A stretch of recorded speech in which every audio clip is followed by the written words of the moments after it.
Dear student, पिछले बार मैंने आपको एक हफ्ते का एक क्रीम जो कि सिलेबस दिया था वो लगभग टाइम कंप्लीट हो चुका है और कुछ समय ज़्यादा ही हो चुका है। मैं आशा करता हूँ कि आप लोग सब समझ चुके होंगे, पढ़ चुके होंगे, मेरे दिए हुए वीडियो को आप देख चुके होंगे और भी मैंने कुछ स्क्रीनशॉट दिया था वो भी देख चुके होंगे। चलिए अब मैं आपको नेक्स्ट चैप्टर जो कि आपको मॉड्यूल 6 के बाद मॉड्यूल 7 आता है, माइक्रो कंट्रोलर दिया हुआ है। तो माइक्रो कंट्रोलर में आपको पढ़ना है architecture of micro controller, pin detail वगैरह पढ़ना है, इंट्रोडक्शन ऑफ 8051 पढ़ना है, इसका अर्थमेटिक लॉजिक फंक्शन पढ़ना है। ये आपका पेज नंबर 218 218 से पेज नंबर 236 236 तक है, जो कि इस दिए हुए पीडीएफ फाइल में है, जो ई बुक में है, जो आप लोग सभी लोग डाउनलोड कर चुके होंगे और व्हाट्सएप ग्रुप में भी दिया हुआ है। चलिए इससे रिलेटेड मैं कुछ जो है वीडियो बनाकर कुछ आज और कुछ कल मैं टॉपिक वाइज में भेज दूंगा। हम लोगों को माइक्रो कंट्रोलर पढ़ने से पहले कुछ माइक्रो प्रोसेसर के बारे में भी पढ़ना पड़ेगा, क्योंकि माइक्रो प्रोसेसर जब तक नहीं देखेंगे जब तक माइक्रो कंट्रोलर का थोड़ा समझने में दिक्कतें आएगी। ये है micro processor and micro controller chapter, जो कि हमारे पास बुक है निमे पैटर्न वाली, जिससे कि मैं अक्सर आप लोगों को पढ़ाया करता हूँ। तो इसमें जो है माइक्रो प्रोसेसर और माइक्रो कंट्रोलर में सबसे पहले हम लोग देखते हैं माइक्रो प्रोसेसर क्या होता है। तो देखिए माइक्रो प्रोसेसर जो होता है, आप लोग नोट कर लीजिएगा, इसको जो अंडरलाइन किया हुआ है इसको देख लीजिएगा, मैं बोल दे रहा हूँ। Micro processor is a heart of computer. It means micro processor क्या है, कंप्यूटर का दिल होता है, जो सब जगह क्वेश्चन पूछा जाता है। इसको which is called central processing unit, CPU भी इसी को कहते हैं। इट आल्सो परफॉर्म टास्क, ये और क्या करता है, इंस्ट्रक्शन गिवन टू यूजर, जो कि हम लोग देते हैं वो वैसा ही काम करता है। आपको ऐड करना है, सबट्रैक्ट करना है, क्या करना है, ब्राउज़र ओपन करना है, ईमेल सेंड करना है, जो भी हम लोग टास्क देंगे वो काम करता है। A microprocessor is an IC chip. ये क्या होता है, एक आईसी चिप होता है। अब देखिए आईसी का फुल फॉर्म क्या होता है, इंटीग्रेटेड सर्किट चिप होता है, आईसी चिप का फुल फॉर्म होता है।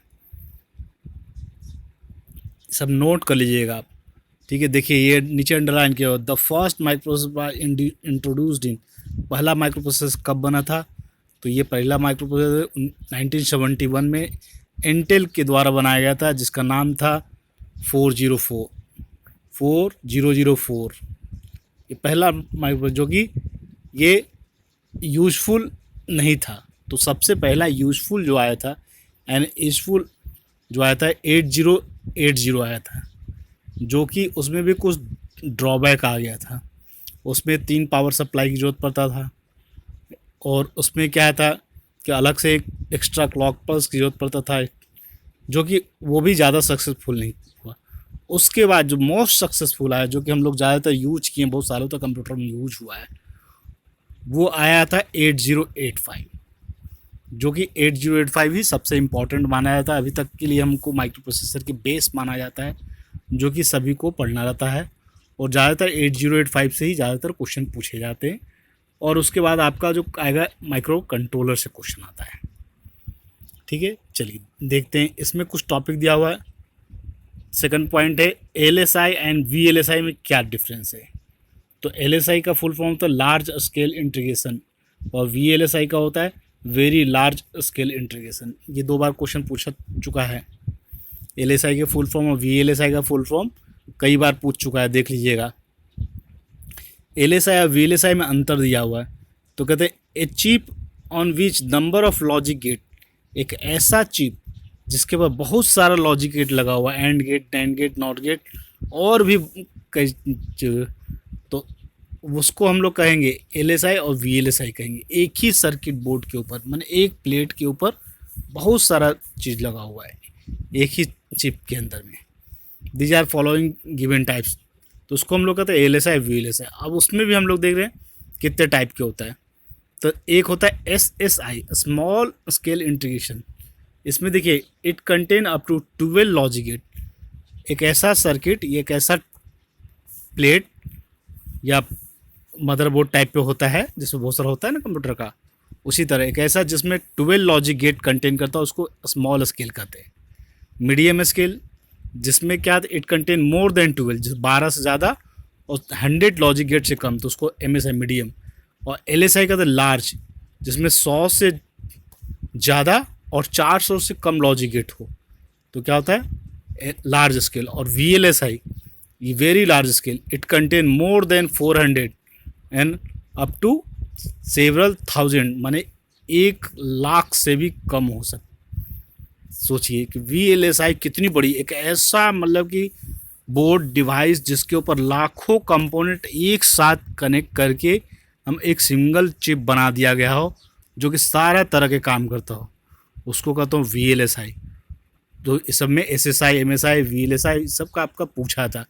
उसके बाद आप समझिए ULSI, ultra large scale, it contain more than 10,000 logic gate, माने 10 लाख से भी ज़्यादा लॉजिक गेट एक ही चिप के ऊपर लगा रहेगा और काम करेगा, उसको हम अल्ट्रा लार्ज। तो आजकल हम लोग वो जितना मोबाइल फ़ोन वगैरह हो गया या आपका हो गया जो स्मॉल छोटे छोटे चिप, वो सब एक चिप के अंदर, मतलब आप मान के चलिए कि लाखों लाख कंपोनेंट लगे रहते हैं छोटे छोटे, जो कि हमको आजकल VLSI और ULSI से ही काम चल रहा है। अब तो हमको SSI, MSI और LSI नहीं चल रहा है, अब VLSI और ULSI के थ्रू काम हो रहा है। VLSI एक तरह का आपका बुक भी है, इंजीनियरिंग में आगे चलकर आपको पढ़ना पड़िएगा, और आपको एक अलग से प्रोग्रामिंग भी है, उसकी डिजाइनिंग भी करने आती है ULSI की। नेक्स्ट हम लोग देखते हैं माइक्रो प्रोसेसर 8085। ये इसमें 8 वर्ड, कितने वर्ड होते हैं 8 वर्ड लेंथ, इसकी लेंथ क्या होती है 8 वर्ड लेंथ, मतलब 8 वर्ड, इसकी लेंथ क्या होती है वर्ड की 8 बिट होती है। एक शब्द जो लिखते हैं उसमें कितने बिट, 8 बिट का होता है ना। जैसे 10101110, इस तरह से करके पूरे 8 बिट रहेंगे। एक सिंगल 1 या 0 को हम लोग एक सिंगल बिट कहते हैं। 8 बिट का इंस्ट्रक्शन सेट होता है, डिज़ाइन किया जाता है। इसमें कॉम्बिनेशन जो होते हैं 2 to power 8 करके 256, मतलब 256 कॉम्बिनेशन ऑफ 8 बिट होते हैं इस तरह। देखिए मेन फीचर की हम लोग बात कर रहे हैं, तो मेन फीचर में जब बात है, it can accept 8 bit data simultaneously, 8 bit का डेटा को आराम से इजीली तुरंत ले लेगा। इसमें इट यूजेस 6200 माने 6200 N चैनल मॉस ट्रांजिस्टर। आप सोच सकते हैं 6200 एक बार में यूज करता है, ये वो N चैनल माने N टाइप, आप समझ लीजिए MOS metal oxide semiconductor transistor कहते हैं। अब देखिए it require single power supply, इसको मात्र एक सिंगल पावर सप्लाई चाहिए, जबकि पहला जो माइक्रोप्रोसेसर डिजाइन था उसमें 3 पावर सप्लाई चाहिए था, वो भी कितने 5 वोल्ट का चाहिए था। ऑन चिप क्लॉक ऑसिलेटर होता है। इसकी मैक्सिमम फ्रीक्वेंसी जो अक्सर पूछता है, इट मैक्सिमम क्लॉक फ्रीक्वेंसी कितनी होती है 5 मेगाहर्ट्ज होती है। इसके सपोर्टिंग चिप होता है 8155 और 8355, इसके बारे में हम लोग आगे देखेंगे। इसका यूज कहाँ कहाँ होता है, 8085 इज यूज्ड इन, कहाँ यूज होता है, computer as CPU, calculator, instrumentation, communication apply. देखिए कितना जगह यूज होता है, laboratory, video game, automobile, energy meter, various type of industrial control, ये सब जगह यूज होता है। ये बहुत इंपॉर्टेंट है फ्रेंड्स। चलिए सबसे इम्पॉर्टेंट जो होता है हमको समझना आता है आर्किटेक्चर ऑफ 8085। ये आर्किटेक्चर क्या होता है, तो आर्किटेक्चर मतलब होता है ब्लॉक डायग्राम ऑफ 8085। आखिर माइक्रो प्रोसेसर जो है 8085, उसके अंदर में ऐसा क्या क्या चीज़ लगा हुआ है, कैसे वो कौन कौन सा कंपोनेंट लगे हुए हैं, तो मेनली हम लोग देखते हैं क्या क्या होता है। तो सबसे पहले एक इंटरनल डाटा बस, ये लंबी आप चौड़ी पट्टी रोड की तरफ देख रहे हैं, ये एक डाटा बस है। डाटा बस क्या होता है, बहुत सारा कम्बिनेशन तार होते हैं लाइन से, है ना, वो उसमें पैरेलली होते हैं और सीरियली भी होते हैं। तो एक डाटा बस हो जो कि डाटा को एक जगह से दूसरी जगह ले जाते हैं। बस मतलब कि एक जगह से दूसरी जगह ले जाने वाले, है ना। अब देखिए इसमें होता है, फर्स्ट हम लोग लेफ्ट से देख रहे हैं 8 बिट एक्यूमुलेटर है।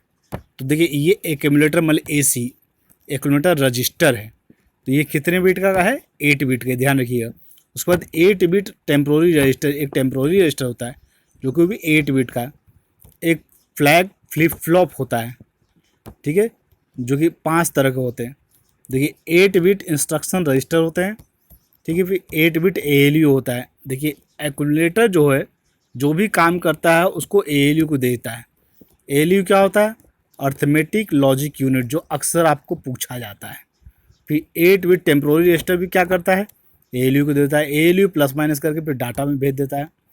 अब 8 बिट इंस्ट्रक्शन रजिस्टर जो है, इंस्ट्रक्शन डिकोडर को देता है, उसको डिकोड करके टाइम कंट्रोल यूनिट को देता है, फिर कंट्रोल बस में देता है, वो कंट्रोल करता है जैसा आप डाटा देते हैं। ये पूरी कंप्यूटर के अंदर एक माइक्रो प्रोसेसर में लगी रहती है। पहले 8085, अभी भी बहुत कैलकुलेटर वगैरह में लगे हुए हैं। फिर 8 बिट रजिस्टर होता है जिसमें कि कितने तरह के, देखिए BCDEHL 6 तरह के रजिस्टर होते हैं जो कि 8 बिट के होते हैं। फिर उसके बाद 16 बिट का पॉइंटर होता है, 16 बिट का प्रोग्राम कंट्रोल होता है, 16 बिट का एड्रेस लेच होता है, फिर 8 बिट का बफर होता है, फिर 8 बिट का डेटा बफर होता है। एक सिंपल IC, एक IC चिप जो कहते हैं, उसके अंदर इतने सारे कंपनी लगे रहते, तभी तो हम लोग VLSI की बात कर रहे थे, हम लोग ULSI की बात कर रहे थे। अब इसका हम लोग डिटेल में पढ़ते हैं। सबसे पहले देखें एक्यूमुलेटर। तो एक्यूमुलेटर वन ऑफ द, ये क्या, जनरल पर्पस 8 बिट रजिस्टर होता है, कॉल्ड रजिस्टर A। एक्यूमुलेटर को हम लोग रजिस्टर A भी कहते हैं और ACC भी कहते हैं। ये बार बार पूछता है एग्जाम में, जनरल पर्पस रजिस्टर कितने बिट का होता है? 8 बिट का, तो उसको क्या कहते हैं? एक्यूमुलेटर होता है। ऑब्जेक्टिव में आपका काम आएगा, ध्यान रखिएगा। उसके बाद टेम्प्रोरी रजिस्टर, ये देखिए ऊपर डायग्राम में 8 bit temporary register, it is also called operand. और क्या कहते हैं? ऑपरेंड क्या होता है? रजिस्टर होता है जो कि 8 बिट का होता है, ठीक है। It provide operand to ALU, ये क्या करता है? ऑपरेशन करके ALU को दे देता है, ठीक है। ALU का फुल फॉर्म लिखा हुआ है यहाँ पर, अर्थमेटिक लॉजिक यूनिट। और ALU क्या करता है? Can store immediate result in register, ये तुरंत अपना जो काम करता है, रिजल्ट को रजिस्टर में स्टोर करता है जाके। आप इसको देख लीजिएगा, पढ़ लीजिएगा अच्छे से, वीडियो में आपको दिख रहा है। उसके बाद फ्लिप फ्लॉप के मैंने कहा था, तो 5 टाइप की जो कहा था, देखिए दीज आर द 5 FF मतलब flip flop which are known as status also. Status ये बहुत काम की चीज़ होते हैं, ठीक है। फर्स्ट होता है कैरी फ्लिप फ्लॉप, ठीक है, जो भी हम लोग ऐड करते हैं, जैसे कि 10 + 1, तो 10 + 1 क्या होता है? 11 होते हैं, तो 11 का हम लोग 1 लिखते हैं, 1 कैरी बढ़ा देते हैं। तो बाइनरी में भी वैसे वैसे 1 + 1 क्या होता है? 0, और कैरी क्या होता है? 1, तो 1 को आगे करता है, तो ये कैरी फ्लैग। तो जैसे ही कोई एडिशन हो करता है, जैसे तो कैरी आ जाता है, तो वो कैरी फ्लैग ऑन हो जाता है, मतलब उसके पास एक कैरी बचा हुआ, वो फिर काम करता है। उसके बाद करते हैं पैरिटी फ्लैग। तो ये पैरिटी जब भी आता है तो इवन पैरिटी और पैरिटी काम करता है। एक नंबर 1 बिट इवन नंबर होता है। सेट व्हेन, ये सेट होता है when result has even parity and even parity of 1 bit, और parity is reset. Even parity है तो 1 बिट आ जाएगा। फिर उसके बाद एक्जुलरी फ्लैग, 5 तरह के फ्लैग मैंने बताया था। एक्जुलरी फ्लैग होता है, ठीक है। उसके बाद जीरो फ्लैग होता है, फिर साइन फ्लैग होता है। जब जीरो हो जाएगा तो ये सेट हो जाएगा। साइन फ्लैग मतलब प्लस माइनस के लिए साइन फ्लैग यूज करते हैं, ठीक है। The flag is set when the order bit of result 1, तो 1 रिजल्ट आता है तो वो साइन फ्लैग यूज करता है। इसका और डिटेल देख लीजिएगा बुक में, नहीं होगा तो नोट्स में देख लीजिएगा। उसके बाद ALU के दोबारा आप लोग जानते हैं, सभी लोग जानते हैं अर्थमेटिक लॉजिक यूनिट के बारे में, है ना। तो इट परफॉर्म अर्थमेटिक लॉजिक और एडिशन सब्सट्रैक्शन सारा कुछ करता है। इसमें एंड गेट और गेट लगता है। फिर उसके बाद इंस्ट्रक्शन रजिस्टर, देखिए इंस्ट्रक्शन रजिस्टर कहाँ पर है? इंस्ट्रक्शन रजिस्टर ये देखिए डायग्राम में, यहाँ पर डायग्राम में इंस्ट्रक्शन रजिस्टर। तो इंस्ट्रक्शन रजिस्टर के बारे में दिया हुआ है, it hold the op code. Op code क्या होता है? ऑपरेशन कोड, ठीक है, of the register and decode the. तो ऑप कोड क्या, जैसे कि हम आपको कोडिंग में बताएंगे मूव, है ना, तो वो छोटा सा कोड दिया रहता है, मूव होता है और भी ऐड होता है। इस तरह के छोटे छोटे कोड होते हैं जो कि उसको कोडिंग से किया रहता है, माइक्रो प्रोसेसर को दिया रहता है, ठीक है। इंस्ट्रक्शन डिकोडर फिर है। इसके बाद देखिए रजिस्टर की बात करते हैं तो हम लोग BCDEHL रजिस्टर, तो register B, register C, register D और हाई, और एक होता है लो। तो तो इसके बारे में सब कुछ दिया हुआ HL रजिस्टर के बारे में। These register are programmable by user, जो कि हम लोग जितना भी काम करते हैं तो हम लोग यूज करते हैं, है ना। तो वो जैसे मोबाइल ही यूज कर रहे हैं तो हमारा डेटा सेव हो रहा है ना, कर रहे हैं हम लोग इंटरनल मेमोरी कर रहे हैं। तो ये सब मेमोरी जो यही है, these are use to store 8 bit, it can also form the restore pair 16 bit, the valid register pair also available BC DE HL, these register are programmable by user, हम लोग के द्वारा यूज कर। these are used to hold the data result of arithmetic logic operation address of the data memory, इसको store, जो भी हमारा result है उसको स्टोर करना है। स्टैक पॉइंटर आता है, this reserve the portion of memory, ये क्या करता है, इन्फॉर्मेशन को स्टोर करता है और taken back under the software control को करता है। फिर प्रोग्राम कंट्रोल की बात करते हैं। ये प्रोग्राम कंट्रोल करते हैं, ये प्रोग्राम को program counter, not program control, it is use to hold the address of program memory, program memory के एड्रेस को ये रोक के रखता है। It hold the memory address to next instruction, और जब तक नेक्स्ट इंस्ट्रक्शन नहीं आता है तो उसको होल्ड करता है, और जैसे नेक्स्ट इंस्ट्रक्शन आता है उसको पार करता है, फिर नेक्स्ट दूसरे पार जाता है, तो ये काउंट करता रहता है। It is a 16 bit register, A B register. तो फिर एड्रेस बफर आता है, स्टैक पॉइंटर के साथ यूज करते हैं। फिर डेटा बफर आता है, टाइमिंग कंट्रोल आ रहा है, आप इसको नोट कर लीजिएगा, मैं इसलिए धीरे धीरे स्लाइड कर रहा हूँ। इंस्ट्रक्शन कंट्रोल है, सीरियल इनपुट आउटपुट है, इनपुट आउटपुट देता है, सीरियली लाइन बाय लाइन देता है।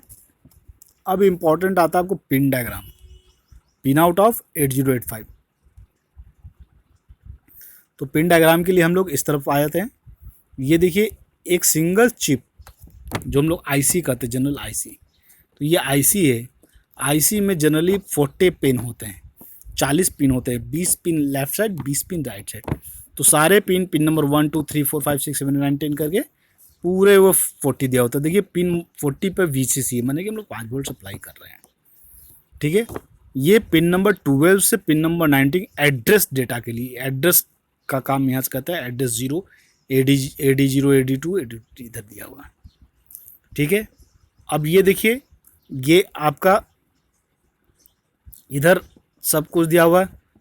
Pin number 1 X1 X2, reset out, sold sheet, trap, reset, interrupt देखिए INTR और INTA ये अलग अलग है, ठीक है। तो इधर रीड और राइट, पिन नंबर 31 32 पर रीड राइट के ऊपर बार लगा हुआ, मतलब कि आप समझिए जब ये कि 1 रहेगा तब ये काम नहीं करेगा, 0 रहेगा तो ये काम करेगा, ठीक है। ये ऐसा मतलब समझिए, बार मतलब 0 का सिंपल है, 1 पे काम करेगा विदाउट बार वाला रीसेट। तो ये पिन नंबर 2 से pin number 19 8 pin use to carry the lower address के लिए। पिन नंबर 20 किसके लिए यूज़ करें, पिन नंबर 21 से ये सब दिया हुआ है। 8 pin use to carry the address A8 to A15 दिया हुआ, पिन नंबर 21 से 28 तक है, यहाँ से 21 से 28 एड्रेस कैरी करने, और ये लोअर एड्रेस कैरी करने के लिए। इस तरह सारे पिन का वर्किंग दिया हुआ है, आप एक बार देख लीजिएगा, इसको समझ लीजिएगा। एंड थैंक यू, आज के लिए काफ़ी है ये वीडियो, और आप लोग इसको अच्छे से पढ़िएगा, और इसी से रिलेटेड कोई डाउट हो तो मुझसे पूछिएगा, डिस्कस करिएगा, व्हाट्सएप ग्रुप में क्वेश्चन डालिएगा। और अगर अच्छा लगे तो अपने दोस्तों को, आप कोई भी प्राइवेट ITI जो बच्चा नहीं पढ़ पा रहा उसको भेज के देखिएगा। मैं कोशिश कर रहा हूँ आप लोगों के लिए अच्छा से अच्छा बनाने की कोशिश करता हूँ। And thank you.